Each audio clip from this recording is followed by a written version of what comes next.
Good morning and welcome to the Point. The legislative process can deal with many issues in the course of a year. Some are expected: budgets, taxes, regulations, education. In almost any legislature in almost any year, those things will in some form be dealt with. But last week on this show, we talked about a subject that, while it is still only in the discussion phase, was not necessarily expected to be a topic this year. That is, the suggestion to legalize small amounts of marijuana for personal use in Michigan. As I say, it is just being talked about, but our show last week generated a lot of email, and yes, we will do a show with those opposed to the issue in the near future. This morning, another topic that was not widely discussed before the session began. But as you will hear, when the legislature started looking into the issue of human trafficking, they found a number of what they believe are deficiencies in Michigan law, and more than a few advocates who are ready to push for change, major change in that law. One such advocate is Annie Dunwald. Her story, which you will hear in her own words, and Senator Judy Emmons' legislative efforts created a dynamic conversation. I'll warn you, some of that conversation is frank and about, as you would expect, some very adult topics. We sat down with both of our guests to talk about the problem and possible solutions. Senator, I want to start by talking about a subject that people are going to be uncomfortable with: human trafficking. Now, you have some legislation that we're going to talk about later in this show. But I want to know how you got interested in this issue, and through that interest, the kind of education that you may have received, because I know you've done a lot of research into it, a lot of looking into it, and I suspect a few surprises along the way. It has been a true education, and the research is significant when you start digging into the whole topic. For me personally, actually, we were working on cleaning up some legislation in Michigan, changing the age. 16 and 17-year-olds somehow were a gap that was missed in the original legislation making trafficking illegal in Michigan. As we delved into it, we realized there was much more to be done. And for me personally, then, we worked a little harder. I received a copy of a book from one of my military veteran friends, and he said, "You should read this." And the title was "The Slave Across the Street," written by Teresa Flores. And that clearly tells you that trafficking has no boundaries. She was an individual in a wealthy suburb in southeast Michigan who was trafficked by an individual in her high school. So it is everywhere, it is next door, it is down the street, and hopefully it's not in your family. Let's talk about exactly what we're talking about here. We're talking about, in many cases, the sex trade, prostitution, other sex trade industries for people who can be minors, but they can certainly be of age, as it were, too. So this really is much broader than people might think. Give me your sense of the scope of the problem in Michigan. You know, numbers are very difficult to come by, but there is an estimate that about 117 to 125 girls are trafficked within Michigan. Not just girls, any individual are trafficked within Michigan in any month. Let's bring Annie into the conversation. First of all, welcome to the show. I'm glad to have you here. Let's start with your background and your interest and how the two of you got together and are working on this legislation, as I point out to our viewers, that we will talk about in some detail later in this show. I have an organization called Eve's Angels.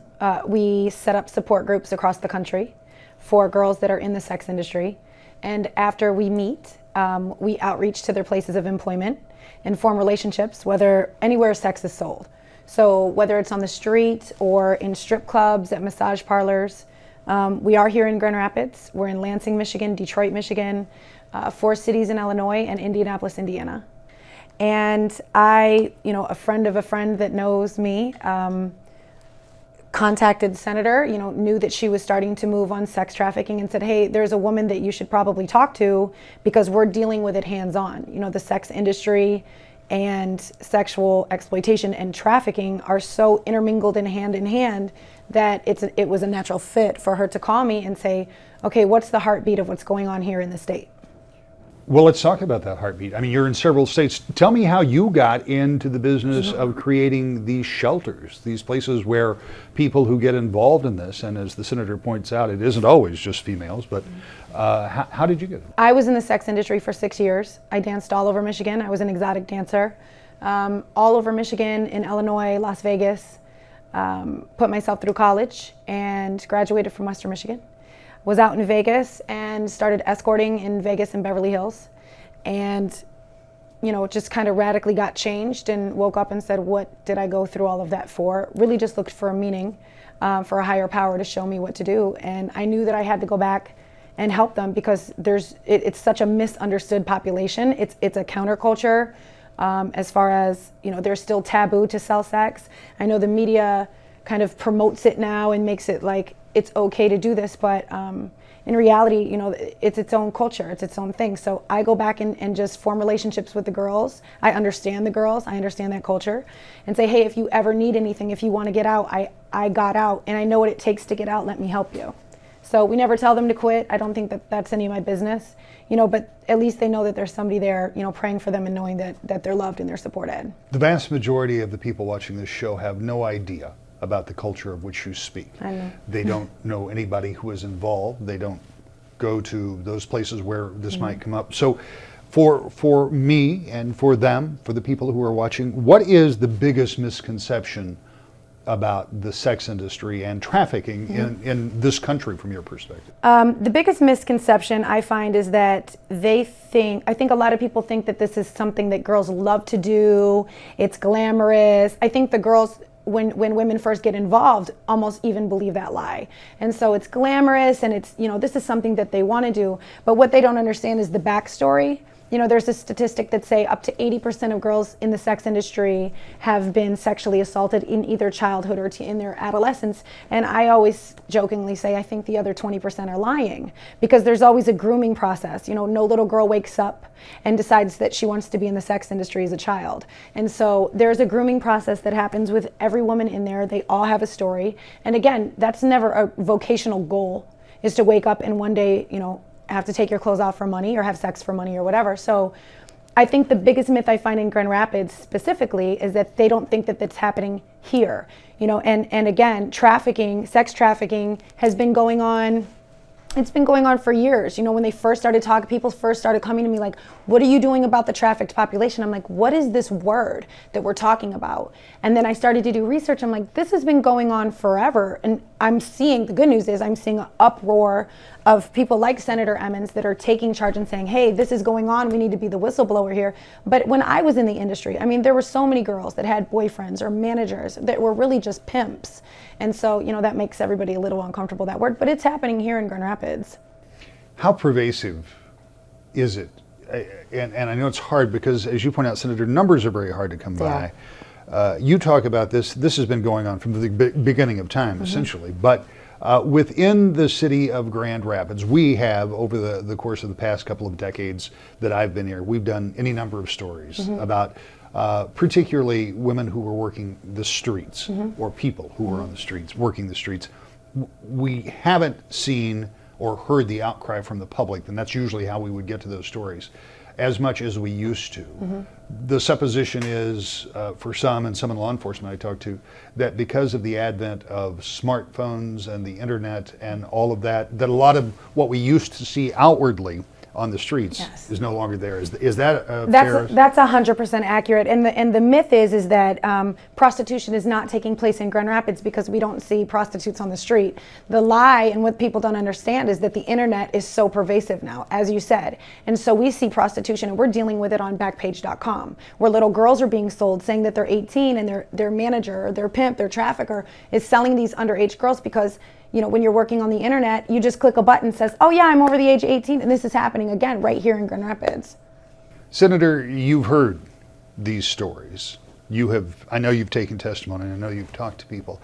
You started hearing more about this. The two of you got connected, and this has led to a much larger interest in your part. Now, I know you and I live kind of in the rural part of our viewing area, but this really doesn't know any bounds, does it? Because of what we were just talking about, the internet, it goes everywhere. It does. And as you will, if you're looking, if you're aware, if you're paying attention, especially if you're a parent of younger children or a grandparent, if you go to the mall, if you just watch people in the mall, they're watching those children. The folks who are perpetrators of this type of process will watch for their victims. Runaways within 48 hours, probably the greater percentage of runaways within 48 hours are approached about this type of thing.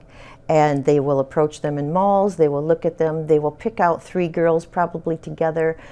They won't go for the pretty girl, they won't go for the girl who's the least attractive in the group, they'll go for the girl in the middle because she might be the most vulnerable, and they'll say something like, you have very pretty eyes or very pretty hair. And depending on how she responds, they know whether she's vulnerable or not. And if she says something like, oh, do you really think so? That's a clue. Who are the people that are doing this? And when I say doing this, I'm talking about the traffickers, not necessarily the clientele. We'll get to that, but the perpetrators. Right. Anyone. Let me give you an example in Southeast Michigan, a suburb, an area that you would least expect this. A fellow is a coach. He has children, he has a wife, he has a job, he has a car, 2 cars. In his suburb, and then in the next suburb over, he has a house with women that he sells.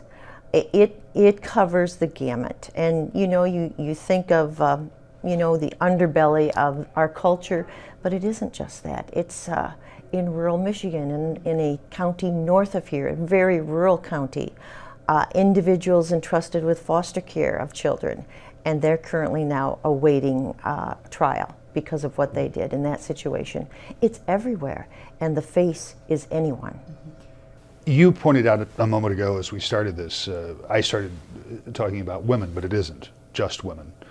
Young people are particularly susceptible, but it can be young girls or young boys, yes, particularly as you point out, that are runaways that get into this. So if there is trafficking, that means that there has to be a market. And that means that there have to be, if you will, clients. There have to be people who are willing to engage in this type of activity. So let me ask the same question. Who's the client? Look next door. Look down the street. Look at your neighbor. Look at your church members. Look everywhere. It couldn't exist without that kind of traffic, that kind of economic boon to the whole process. A great deal of money to be made in trafficking, and as long as there is a market, they will do it. If you have maybe 5 or 6 girls as a trafficker, you can make $500,000 a year. And there are people who probably would surprise every one of us that procure these services. The problems associated with human trafficking are readily apparent. The solutions, perhaps, are more elusive. One big problem is to put a number to the issue. There is no reliable way to come up with solid numbers of people involved in Michigan, or nationwide for that matter. Senator Emmons and others, in a bipartisan manner, have come up with some suggestions in the form of legislation. We'll talk about that when we return to The Point. Welcome back to The Point. If the internet has made the sex trade easier for those involved to do business, it has also made it less apparent in communities. But just because you may not see manifestations on a local street corner doesn't mean it isn't happening, at least according to my guest for this week's show. Annie Dunwald is the founder of Eve's Angels, a safe harbor for people who want to get out of the life. Judy Emmons is a state senator who wants to do something about the problem and outlines what some legislation currently working its way through the process would do to help. Let's reset for just a moment. We've talked with you, Annie, and with you, Senator, about how pervasive this problem is, and that human trafficking, and as we were just talking during the break, younger and younger people that are being trafficked, because there is a market. It's a very lucrative business. People make a lot of money, and a lot of people have their lives ruined because of this. You have introduced legislation that you hope will do what exactly in order to try to curb a problem that, as we pointed out before, is as old as time? Well, when you're dealing with trafficking and that issue, that definition, it's force, fraud, or coercion. And an individual who has been forced, or through fraud, or through coercion, who perhaps commits crimes, they can use that as a defense. So that's one piece of legislation. And it may be several, legislative pieces, but that is one topic of the whole process. Teresa Flores, who wrote the book The Slave Across the Street, did not come to grips with her situation for decades. She didn't even realize what it was that she went through until she was in her 40s. And the statute of limitation to go after her perpetrators ran out long before she realized what had happened. So another piece is to totally eliminate that statute of limitations so that regardless of when the trafficking occurred, we can go after that person who was the perpetrator. We have affirmative defense, whereby you can use the situation that you were in as your defense, that you were forced. If you committed a crime, if someone had stolen while they were being trafficked and they were forced to steal by their trafficker, that can be used as their defense. There are just honestly multitudes of bills and legislation that needs to be addressed, not only to go after the traffickers, but to meet the needs of the survivors. And let's talk a little bit about the purpose of some of this. For example, if you have been arrested for shoplifting or stealing or whatever, and you're in one of these situations, by changing a law to making that an affirmative defense, your hope is you'll be able to get those people to get out. And get the services they need. And that's imperative. That was one of the things that her and I had talked about too extensively, because these women that we're trying to help when they're ready to change their life, if we have a list of felonies of prostitution or misdemeanor, a list, it's hard to get them jobs. And so this helps us, because if we can prove that she wasn't out there by her own decision, but she was being pimped since the age of 13, 15, 17 years old, and then we are able to erase that record and start afresh, that's giving her a new start, and that's aiding us in the process of helping her find a job and start a new life. So I love that part of the bill. Please go ahead. The other piece that's very important, and then I'll stop. The other piece is very important is when someone is arrested and they were in that position, that they are not charged with prostitution because they are being coerced. That's safe harbor legislation. And they were under coercion. They should not be the criminal in this case. Talk to me about the reception you're getting in the legislature, because very often as a political reporter, I talk about the animosity that develops between parties and sometimes even geographic regions when we start talking about legislation. This, I'm going to guess, has a little bit broader appeal. It's been very gratifying to see the entire Senate come together, and the House is working on this as well. Very bipartisan. Everyone has, a piece of the legislation per se. The first package of bills were 19 bills that came forward, and I would say there are at least 15, 16 legislators who are sponsors of these bills. And it goes across party lines. This is an issue. This is an issue about human beings. Not just humanity, but human beings. And when you think about more individuals enslaved globally than when slavery was legal, something is wrong when you're in the 21st century. How much of the trafficking that we see here, and again, I go back to your very first response, because we don't have numbers. Nobody wants this track that's in the industry or in the business or in the pursuit of this. But how much of this is homegrown, and how much of it is global? How many people are brought into this country for the sex trade? That's a significant problem as well, don't you think? I think the myth is that they're all brought in from overseas, but what we don't understand is, if you think like economically, what would be smarter for you? To go overseas and get some girls and bring them over, or for you to get the girl that's down the street that looks like she's lost, this is going to be less expensive. She understands the culture. She understands. Is it happening overseas? Are we bringing? Of course, that's happening. But I think one of the biggest myths is that we don't understand it's happening right here with our girls, our daughters. We've talked about this a little bit, and it can happen anywhere. And it is, as you say, next door, and maybe even the next pew, which was kind of a startling revelation as I've been sitting here thinking about that. But if you've just spent the past 20 minutes watching this program, you've heard about your legislation, you've heard about the work that you're trying to do, and a little bit of the insight that goes on here. You want to be more aware. What do you do?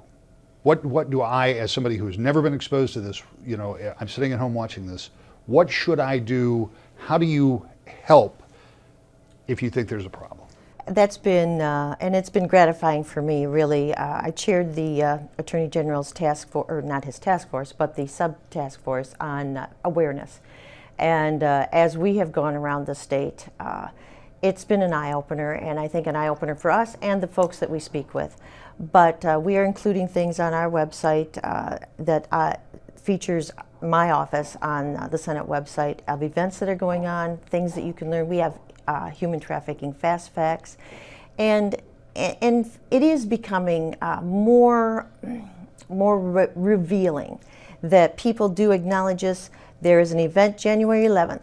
That is National Human Trafficking Day in America. And January 11th in Lansing, Teresa Flores will be there, and she will be presenting her Liberator Awards. And everything that we do, it just enhances the discussion and makes families more aware. The faith-based community has been invaluable in helping us build this awareness. So, and Annie can't say enough about what she's done and helped us from the very ground up of the whole industry. I'm going to link this legislation on our website at woodtv.com so people can take a look at what you've introduced and some of the events that you've got coming up. If there's somebody out there this morning that is either currently involved in the sex industry that wants out, or knows somebody that they are worried about or concerned about, and they are interested in the refuge that you offer, how can they contact you? They can get a hold of us through the web.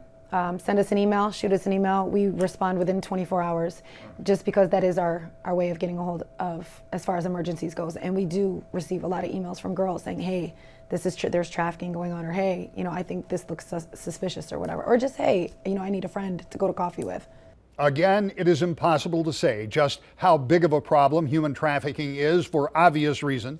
No way to keep track of such numbers, but as you heard both of our guests this morning, believe the issue is big enough to warrant legislative action. When we come back, we'll tell you how you can look at the bills being proposed or contact Eve's Angels. That and more next. To the Point.